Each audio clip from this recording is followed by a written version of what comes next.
viviamo quella che si chiama la Quaresima di fraternità, che però, come dire, è più legata alla dimensione dell'animazione missionaria, però fa riferimento anche qui alla possibilità di venire incontro a delle fatiche inerenti o legate a chiese che sono più in difficoltà, per cui noi l'associamo in genere a dei progetti di solidarietà abbastanza strutturati e quindi finalizzati proprio a sollevare situazioni di fatica. Quindi anche qui c'è un impegno sociale un po' più legato alla globalità, diciamo così, più che alla diocesi, all'intradiocesi, quindi anche questo è molto bello. Qui in Italia, voi sapete, qui in diocesi di Vittorio Veneto abbiamo accompagnato la Quaresima con il libretto Sappiatevi amati, che è il libretto prodotto certo dal centro missionario, ma ha una valenza diocesana, viene diffuso in tutte le parrocchie e offre uno spunto. Quest'anno ha preso come spunto la Dilexi Te, che è l'ultima nota del nostro, la prima, diciamo, lettera del nostro nuovo Papa, scusate, che tra l'altro abbiamo accompagnato in quest'anno, in questo suo primo anno di vita insieme a noi.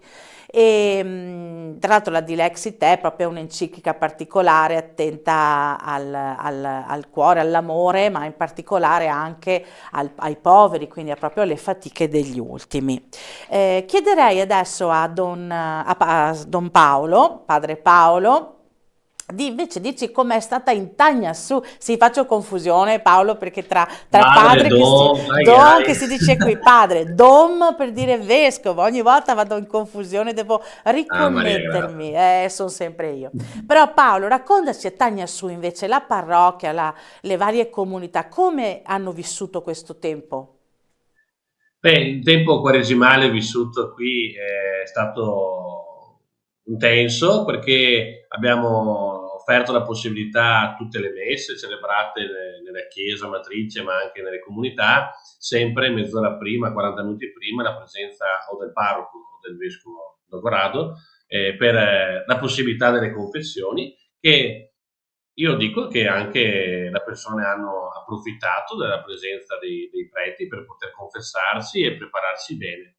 Non manca ogni anno la grande celebrazione penitenziale, è fatta nella chiesa matrice, dove c'è una celebrazione per la confessione e anche noi andiamo ad aiutare le altre parrocchie vicine per le confessioni della chiesa matrice, momento penitenziale forte.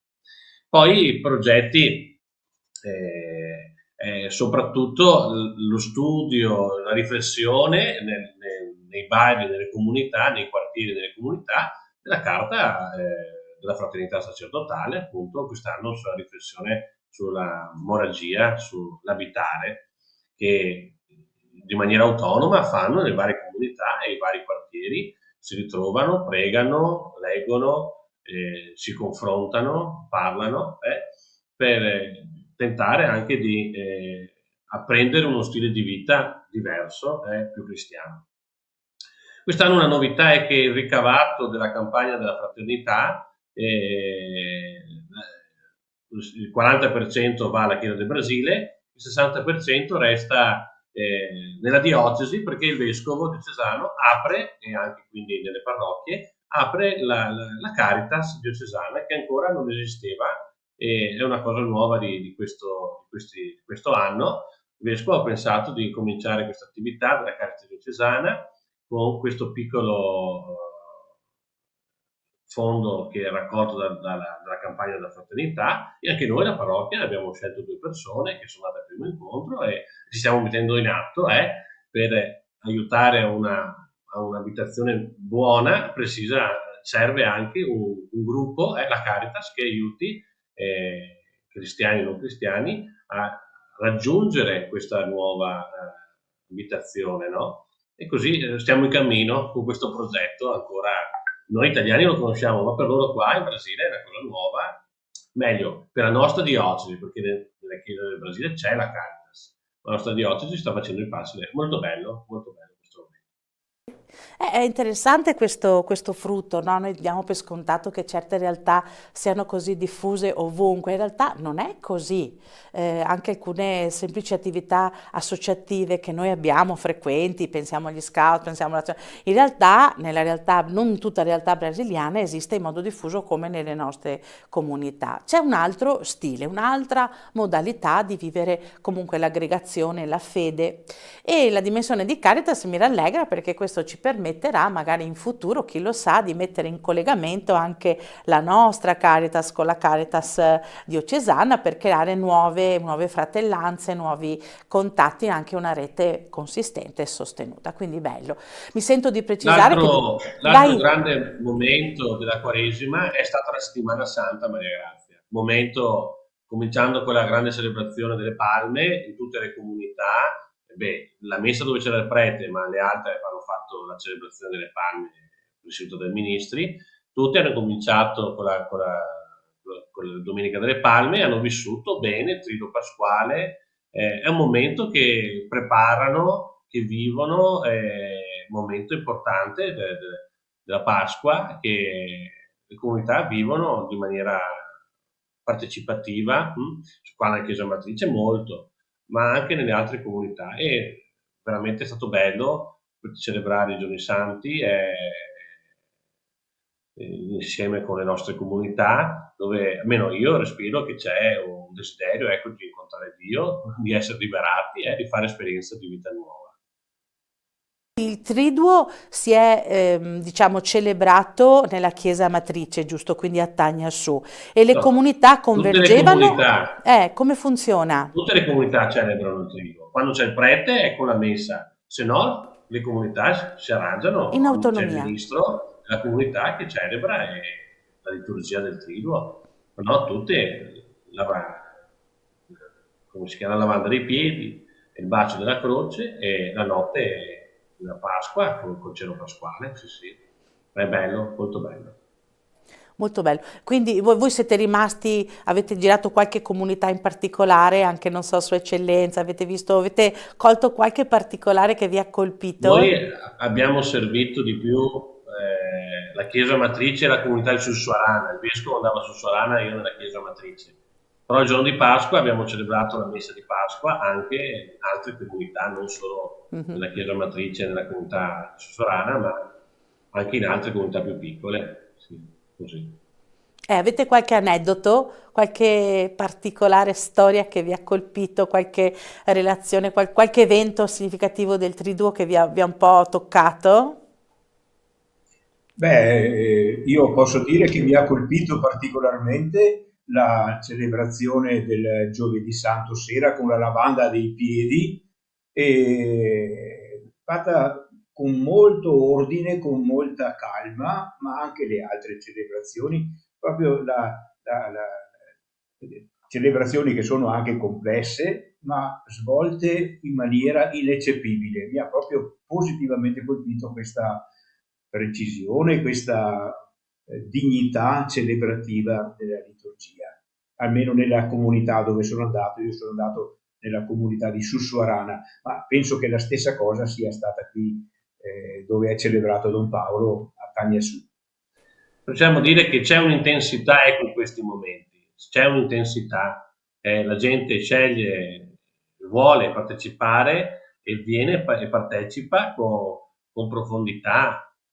Dopo ci sono, per esempio qua nella chiesa matrice c'erano i bambini con le candele per la processione, sai come sono i bambini, fanno le loro robe, ma però soprattutto anche lavando i piedi questi uomini di età diverse, giovani, anziani, che noi, almeno dove ero io cappellano, erano più bambini che facevano la lavanda dei piedi. Vedere gli uomini che fanno la lavanda dei piedi è un segno molto forte, anche di gente che conosci, che fa il muratore, di gente che conosci, che vedi nella strada e che dici, guarda qua, è lui oggi. No, è un momento molto intenso.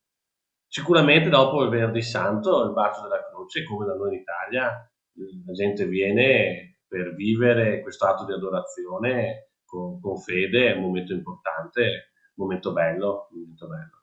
Bello. Io, è stato bello vivere la Pasqua anche quest'anno. Bello. Allora, per i brasiliani che ci stanno ascoltando, raccontiamo anche un po' che cosa sta avvenendo, cosa è avvenuto qui nella nostra diocesi, quindi anche qui c'è una forte, no, concentrazione nelle parrocchie di vita, e anche per il nostro tempo è un momento di discernimento. Insomma, noi in genere lavoriamo meglio, attiviamo delle riflessioni relative alla conversione, e il Papa ci ha aiutato con una lettera dedicata proprio, 3 parole ha usato: conversione attraverso digiuno, l'ascolto e il farlo insieme, quindi la cooperazione, la condivisione. E queste 3 parole hanno accompagnato questo tempo. Io sono rimasta piacevolmente colpita perché, per esempio, noi abbiamo questo calendario quaresimale per cui ogni giorno c'è un brano, viene richiamata, c'è una paginetta dove si richiama il Vangelo del giorno, un piccolo accenno alla Dilexit e una preghiera finale.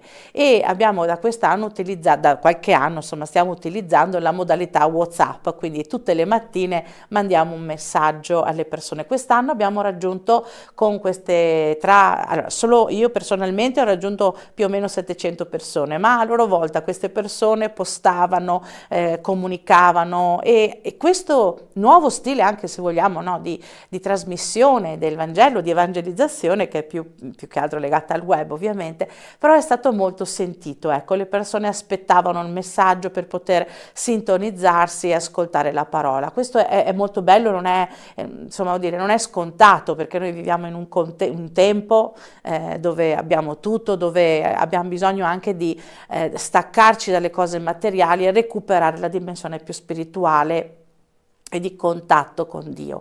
E abbiamo bisogno anche del contatto con altre chiese che magari non hanno le stesse opportunità e che ci insegnano, no, a recuperare il senso profondo delle relazioni, il senso profondo della vita, ritornare ai valori basici, quelli che sono quelli evangelici, del Vangelo, dell'amore, della condivisione, dello stare insieme senza giudicarsi, senza criticare, proprio senza sparlar male della gente, insomma, quindi proprio nella semplicità della fraternità.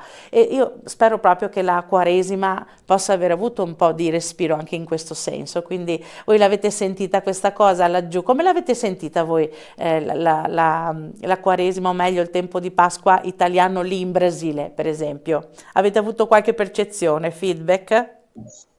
Beh, io ero uno dei 700 che riceveva il tuo messaggio, Maria Grazia, ecco, ogni mattina. Anche Don Corrado. Anche Don Corrado. Anch'io. Abbiamo accompagnato questo momento.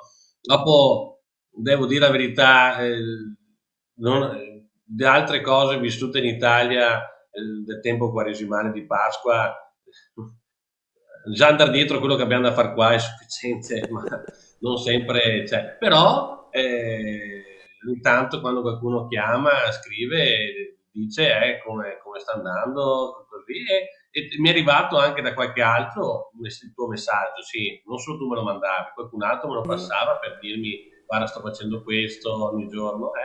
Vedo che questa modalità del messaggio con un pensiero, di riflessione, una parola del Vangelo, anche qui in Brasile è vissuto da molti.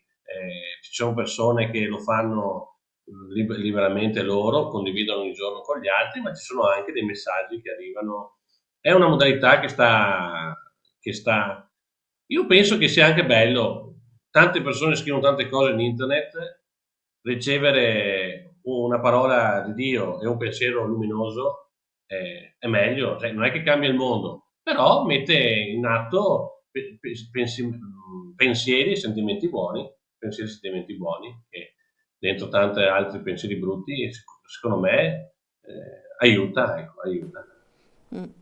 Grazie, mi hai fatto venire in mente che effettivamente il messaggio raggiunge molti popoli, perché essendo un po' legata alle missioni arriva in Mozambico, arriva in Congo, arriva un po' a tutti i contatti che abbiamo, quindi si diffonde. Mi ricordo che c'è un vescovo del Mozambico, Padre Osorio, che noi abbiamo conosciuto come Padre Osorio, che ora è vescovo, che mi dice: mandameli, che così li traduco in portoghese e poi li diffondo nella mia diocesi. Quindi voglio dire, anche piccole perle che aiutano noi fratelli, no? Perché dobbiamo ricordarci che la nostra Chiesa è unica, non è che c'è o Vittorio, o Livramento, c'è il Mozambico, Maputo, siamo un'unica Chiesa, siamo un unico corpo in Gesù. Gesù non ci vuole separati, lui ci pensa tutti uniti, e per questo ha senso anche la condivisione tra chiese, che non è semplicemente un ti do qualcosa, è che noi siamo veramente come una mano e un piede nello stesso corpo, quindi non possiamo vivere separati, e penso che la nostra esperienza missionaria ci aiuti, ci debba aiutare in questo senso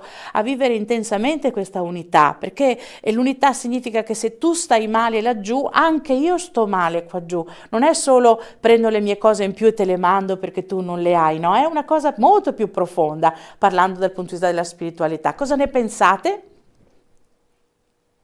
Beh, sicuramente la missione è vivere insieme, condividere la vita, aprirsi a vivere una fraternità diversa. Dovrebbe essere, ecco, questo sentimento, se c'è una parte della Chiesa o anche un'umanità che soffre, io devo sentire questo sentimento. Come al contrario c'è una parte che sta nell'allegria, io vivo dall'allegria della Chiesa. Sai, questo che stiamo preparando adesso, non so, io anticipo un momento, ma l'interscambio che vivremo tra la Chiesa, tra i giovani della Chiesa brasiliana e i giovani della Chiesa di Vittorio Veneto, un po' realizza questo sentimento di vivere questa realtà della missione, no? Del vivere insieme. Preparando i giovani che verranno in Italia per fare un'esperienza missionaria, io che avevo fatto l'esperienza missionaria organizzata dalla Diocesi di Vittorio Veneto in Africa, è molto diversa, perché dall'Italia vai in Africa, è un ambiente più povero, è un ambiente che tutti dicono che ha bisogno, ma dei brasiliani che vengono nella Chiesa italiana, no? Che non è un ambiente povero, non è un ambiente che diciamo noi ha bisogno. Qual è l'aspetto missionario? L'aspetto missionario che si manifesta è proprio questo, vivere insieme, no? Vivere una fraternità come quella che ha fatto Gesù, che ha lasciato venuto dal cielo per vivere con noi e tornare al nostro fratello. Preparando questa esperienza missionaria che vivremo prossimamente in agosto, sempre più sto maturando questa idea. La missione è realizzare una fraternità dove tutti possono scoprire di essere figli e fratelli, figli di Dio, fratelli tra di loro in Gesù. Grazie Don Paolo, perché hai proprio aperto l'argomento prossimo. Ah, Sua Eccellenza, anche lei vuole dire un pensierino, ci Sì, terrei. volevo fare un piccolo passo indietro quando parlavi del rapporto come Quaresima, Pasqua tra le due chiese. Anch'io posso dire non aver seguito chissà che cosa, però un piccolo fatto che mi ha colpito. E abbiamo mandato un breve messaggio di saluto, di augurio pasquale che è stato letto, perché fosse letto nella Santa Messa del Crisma il giovedì santo mattina. E era una cosa che si faceva anche negli altri anni e abbiamo fatto anche quest'anno, e mi ha colpito il riscontro che ne ho ricevuto. Molte persone, preti ma anche laici, che hanno partecipato alla Messa del Crisma mi hanno scritto gli auguri di Pasqua facendo riferimento a questo saluto, che è una cosa molto semplice, formale potremmo dire, che invece realizza una comunione più forte di quello che io pensavo, che fa sentire come la fraternità sia qualcosa che supera le distanze e che mantiene un legame al di là appunto della distanza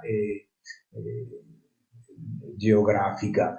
E la cosa mi ha colpito perché fondamentalmente quello che stiamo realizzando con l'interscambio che stiamo vivendo tra le diocesi di Vittorio e di Livramento non è, per essere realistici, non è chissà che cosa, una missione ad gentes, eccetera, eccetera. No, è una semplice presenza piccola, ma che realizza una comunione fra chiese e che apre lo spiraglio, una piccola finestra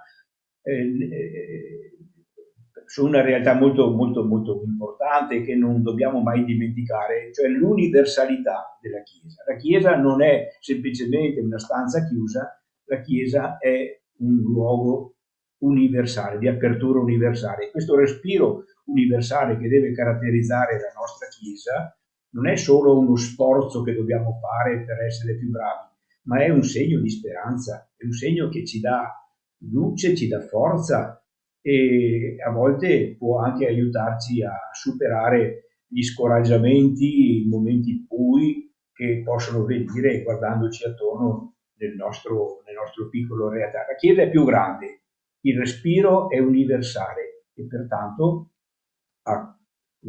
c'è un motivo per continuare a credere, a sperare, ad amare, un cuore che si apre a tutti. Credo che questa sia una dimensione molto bella e molto importante da mantenere sempre viva. Infatti è su questo valore profondo che si poggia l'esperienza che stiamo cercando di mettere in piedi con un sacco di dinamicità con Don Paolo per quest'estate, perché quest'estate proprio un bel gruppo di 20 persone, tra cui Don Paolo, Padre Marcos e 2 educatrici, accompagneranno quindi 16 giovani della Diocesi di Livramento.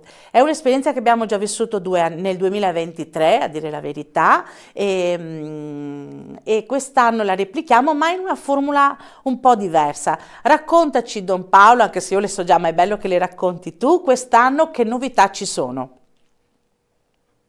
Beh, come dicevi, Don Marco d'Almagro con te aveva già incominciato l'esperienza nel 23 e dopo anche la nostra diocesi già 2 volte aveva visitato la chiesa di Livramento. Quest'anno è la diocesi di Livramento che viene un'esperienza di interscambio della diocesi di Vittorio Veneto.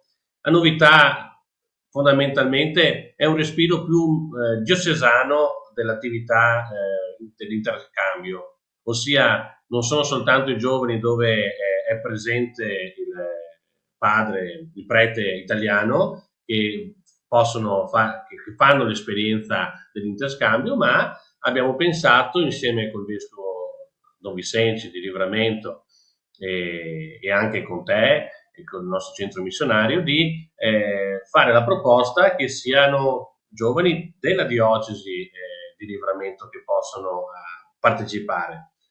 Per noi in Italia sembra una cosa normale, ma dobbiamo sempre ricordarci che la dimensione diocesana qui in Brasile è un territorio enorme rispetto al nostro, quindi mettere insieme giovani da parti diverse della diocesi non è un'esperienza, non è una realtà così facile da realizzare. Per questo quest'anno abbiamo pensato di scegliere solo un'altra parrocchia, la parrocchia di Stagna Su, con un'altra parrocchia col nome di Pitanga e cominciare così 2 parrocchie insieme fare. Dico che la mia parrocchia è distante 4 ore di macchina dalla parrocchia che si unisce a questo interscambio. Quindi immaginate voi un po' anche l'idea di trovarsi insieme per fare un cammino di preparazione, non è una cosa così immediata come è nella nostra diocesi, che prendi, vai a Vittorio Veneto in mezz'ora, incontri gli altri e puoi fare tutto quello che devi fare. Quindi l'esperienza già in sé, per il fatto che sia fatta così, sta smuovendo ecco, un po' il cammino. È la dimensione diocesana che stiamo crescendo e che il prossimo anno vorremmo anche di più modificare. Ma ecco, la novità prima è questa: 2 parrocchie insieme, 16 giovani, 2 preti, 2 accompagnatrici che partono e si stanno preparando così. Ogni parrocchia si prepara nella propria parrocchia con incontri mensili e attività mensili. L'incontro mensile è per preparare il cuore, la mente, le abitudini e la disponibilità per vivere l'esperienza. Invece le attività mensili sono attività per cercare di ricevere un po' di soldi, per preparare quello che serve, quello che vogliamo portare via. Quindi ci sono due momenti nella parrocchia: spiritualità e azioni. E dopo ci sono stati tre momenti uniti con anche l'altra parrocchia, diocesani, diciamo così, sempre per fare gruppo, che si torni un gruppo unico, non due parrocchie, ma si torni un gruppo unico, per coltivare la spiritualità della missione. Che cos'è la missione? Riflettiamo molto su questo tema, la missione è, e anche per organizzare poi l'esperienza, perché l'esperienza la fanno loro, non è che non vanno dietro a quello che diciamo noi, l'esperienza la fanno loro, organizzare insieme l'esperienza dei giorni in Italia. Per il momento le sfide sono tante, Maria Grazia, non è tutto così facile, sono persone, quindi anche diverse tra di loro, che vivono in posti diversi, ma io sono contento perché vedo che come il desiderio c'è, anche i passi li stanno facendo. Non manca poi tanto, perché lo diciamo, è dal 20 agosto al 5 settembre l'esperienza dell'interscambio nella nostra diocesi di Vittorio Veneto. Per questo ormai manca solo 2 mesi a partire, abbiamo ancora qualche attività da fare, qualche cosa da preparare. Qualche biglietto del treno da comprare, che ci sono lavori, sì. insomma è tutto così. Allora, precisiamo però che qui a Vittorio, allora, il gruppo parte il 20 di agosto, ma perché faranno un passaggio per Roma, dove visiteranno la capitale, insomma con l'occasione che sono in Italia abbiamo pensato di permettere ai giovani di vedere anche la nostra capitale, insomma in particolare il Vaticano, la sede papale. Dopo anche vedere la capitale, visitare dove abita Don Armando, al Pio Brasileiro, e andare alla parrocchia Nostra Signora di Perpetuo Soccorro, che è la parrocchia dove c'è l'icona della nostra padroera, il nostro patrono. Quindi non possiamo non fare. Non si può, soprattutto i brasiliani che ci tengono così tanto, è importante, è un senso di accoglienza, di ospitalità. Però il 24 di agosto partiranno da Roma e verranno nella nostra diocesi. I giovani saranno ospitati dal nostro seminario, nel nostro seminario, e insieme a loro cogliamo anche l'occasione perché stiamo costituendo un gruppo di giovani italiani che vivranno insieme ai brasiliani per una decina di giorni. Poi il gruppo partirà da Venezia il 3 di settembre, con arrivo presunto in Tagnassù, poi nelle varie parrocchie il 5. Però immaginate che per viaggiare, insomma, noi contiamo sempre 2 giorni, ora che si parta da Tagnassù per arrivare in aeroporto ci vuole un giorno, per arrivare poi in Italia un altro giorno e mezzo, quindi il viaggio non è proprio così leggero. Cosa faremo in questi tempi? Prova a buttare giù tu, Paolo, alcune delle idee che abbiamo buttato giù, dopo io integro. L'esperienza di interscambio io dico che ha 3 dimensioni. La prima è vivere insieme brasiliani e italiani. Questa convivenza in un luogo e attività insieme è sicuramente la prima attività dell'interscambio, per aiutare nel vivere insieme persone di nazionalità differente, ma che comunque tutte stanno facendo il proprio cammino di fede. Insieme vivremo la fraternità, la quotidianità dei giorni, e dopo anche la visita ad alcuni luoghi significativi per la fede, ecco, in Italia, con incontro con testimoni che ci parleranno della fede. In più visiteremo le nostre parrocchie, qualche nostra parrocchia e qualche realtà della nostra diocesi. Quindi saranno giorni intensi, molto intensi, che chiederanno di un dinamismo e una certa disponibilità anche ad adattarsi. Così, direi, riassumendo, vivere insieme, visitare luoghi significativi, Venezia, Padova, luoghi dove ci sono chiese e luoghi dove ci sono esperienze di fede forti, incontrare testimoni e dopo visitare le nostre parrocchie, vedere la vita delle nostre parrocchie normale, i Gresti, i campi estivi, la domenica in parrocchia, a fede. E non mancherà anche l'incontro con la comunità brasiliana presente nella nostra diocesi.